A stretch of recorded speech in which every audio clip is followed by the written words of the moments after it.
actually Nahida, aren't you? Paimon felt like Catherine was acting weird when we met at the Sub-Zero's festival. And Dunyarzad, did you save her?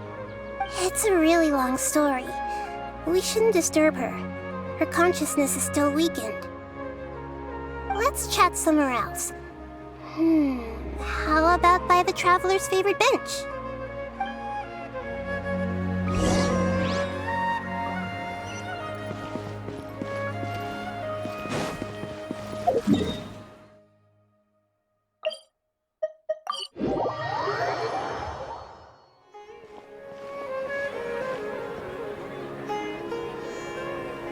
Let's talk about Dunyarzad first.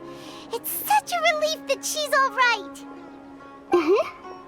After we parted on the last day of the Sub-Zero's festival, I left the city and saw what the Traveler had described. Among the countless dreams, I found one that was growing fainter and fainter. This proved my suspicion. Once Dunyarzad could no longer bear the Akasha harvesting her dreams, her consciousness began to dissipate. But this also meant it escaped the Akasha's control. Such a small fragment of consciousness can't last for very long, though. It will return to its original dream, where both will gradually fade until they completely disappear. I used all the power I had to keep her dying dream alive as long as possible, but it still wouldn't have lasted for much longer if it hadn't been for you two breaking the samsara. So it looks like we did manage to save Dunyarzad in the end. And not a moment too soon. Huh? Why are you two smiling so happily? I thought you'd be so moved that you'd start crying. I need to spend more time observing human emotions. Both are fine. Everyone reacts differently. All right. You two must have a lot of other questions for me, right? After all, you saved my faithful believer. As your reward, I will answer any and all questions. At the Avidia forest, there was this incense that made the Traveler fall unconscious and dream of a huge tree and a red sky. You also heard someone's voice, right? It said world and forget me. Yeah, so you do know! We've been wanting to ask you what that was about, and if the red sky was related to Conria. It seems like the Traveler established a connection to Irminsul. That was a message left by Greater Lord Rukkhadevata's residual consciousness in Irminsul. Perhaps her last memory before she died. As you two probably know, Greater Lord Rukkhadevata disappeared after the disaster in Conria.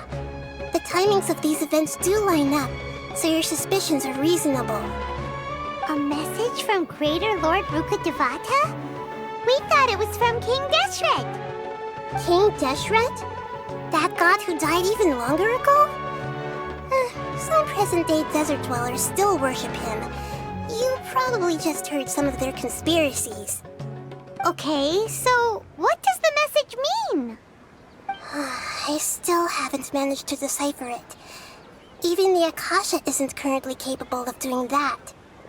Greater Lord Rukkhadevata's residual consciousness in Irminsul seems to be contaminated with something that has a very dangerous aura to it.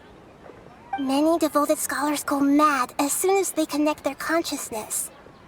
I've warned the Academia about this many times, but people still keep falling victim to it. But I believe this is the key to saving Irminsul. That's why I've kept trying to decipher it. So the tree in the vision was Irminsul? Oh, Tainari also said that Irminsul is sick. Is it because of the contaminated consciousness? But even if you can't figure out what that vision was all about, it seems like our search for you was all in vain. The Traveler wasn't affected after coming in contact with that consciousness. I've never seen anyone like that. With you here, we may have a chance at deciphering it. No, we must decipher its secrets. I've already eliminated all other factors that might affect Irminsul. This is the only one left. This puzzle has life and death at stake. It could determine Irminsul's fate, as well as Tevat's. To To be accurate, I'm using the Akasha as a medium to occupy Catherine's consciousness. How did you do that? Poor Catherine. Does this mean you can also occupy other people's consciousnesses? Theoretically, I can enter anyone's mind as long as they're wearing their Akasha terminal. The Akasha is the legacy of Greater Lord Rukkhadevata. As Lesser Lord Kusanali and the first Akasha terminal, my consciousness has always been linked to the Akasha. I've always respected my people's free will, so I've never actually occupied their consciousness. When necessary, I just borrow this bionic Snezhnayan puppet. Hold on. Did we just learn some deep, dark secret? So Catherine is... No wonder Paimon felt something was off about her. What about your own body? Why do you need to borrow other people's? Don't you live in the sanctuary of Surasthana? That story begins a long time ago. After Greater Lord Rukkhadevata disappeared, the sages found my newly born self and took me back to Sumeru. At that time, I was young and weak. The sages kept me in the sanctuary of Surasthana, ostensibly for the sake of protecting me. But I've hardly heard from them since. However, I do understand that they had hoped to find Greater Lord Rukkhadevata instead of me, a symbol of her passing. So, the sages basically put their new Archon under house arrest? How dare they! Why don't you teach them a lesson, Nahida? In some ways, they aren't wrong. Greater Lord Rukkhadevata was omniscient and omnipotent. Even after her death, the Akasha is still empowering this nation. And I'm still really far away from being able to call myself the God of Wisdom. Moreover, the Academia is also more proficient at governing this country. Yeah, you got a lot of believers. Just look at the Sub-Zero's festival. Everyone who showed up truly loves you. Thank you for the kind words. But I honestly don't need physical freedom as long as I can connect my consciousness to the Akasha. Trying to find a way to save Irminsul is my life's mission and top priority. I will work on that, and try to live up to being a deity in the meantime. Every once in a while, I will also take up the duties of the God of Wisdom and enlighten a lost soul here and there. Doing all that should be enough. There's never been any big problems with the Academia's governance of Sumeru. This is the first time I've seen them step out of line. I wonder what caused them to go down this path, and what they hope to achieve. Even though the city's residents haven't noticed anything strange, if the Traveler hadn't broken the Sub-Zero's samsara, the situation could have become dire. I tried to do some investigating in the Akasha, but I couldn't find anything suspicious, and all the people of interest seem to purposely avoid wearing their Akasha terminals. I think they're deliberately trying to hide something. Oh, that reminds Paimon. In Gandharvaville, there was a sage who had invited Tainari to join some kind of project. Could it be related?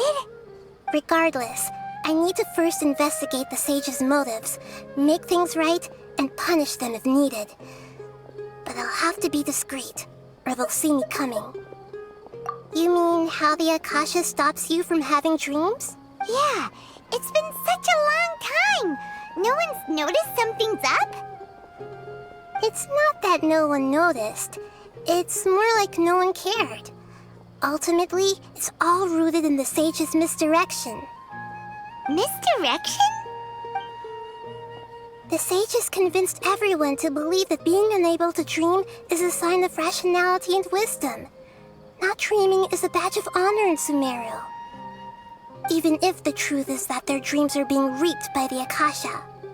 With their propaganda in place, the sages can maximize their use of the Akasha to facilitate their research. Besides, Greater Lord Rukkhadevata must have created the Akasha in the hopes that it could be used to its full potential. That's why I've never come out strongly against this. Anyway, the perspective advocated by the sages drowned out any voices of doubt. By now, even those who never use Akasha terminals find it too shameful and embarrassing to talk about their dreams. Got it. I hope my answers were satisfactory, seekers of knowledge. To be honest, maintaining Dunyarzad's fading dream took a lot of mental energy. I think I may need to rest for a while.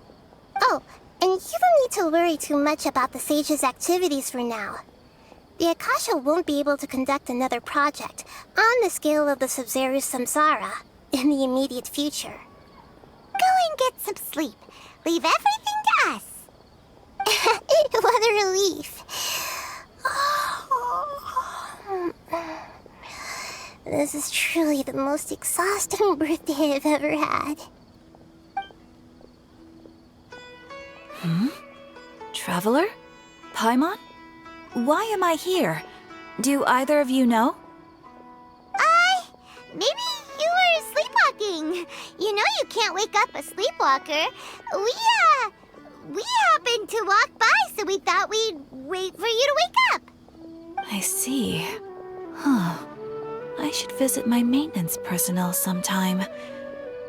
Oh, I'm fine. I better go. Thank you.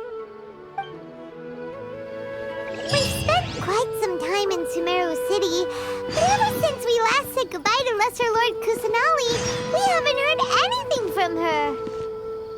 Oh, we can't just keep waiting around like this. Let's go find Catherine and pick up some work so we can at least keep ourselves busy.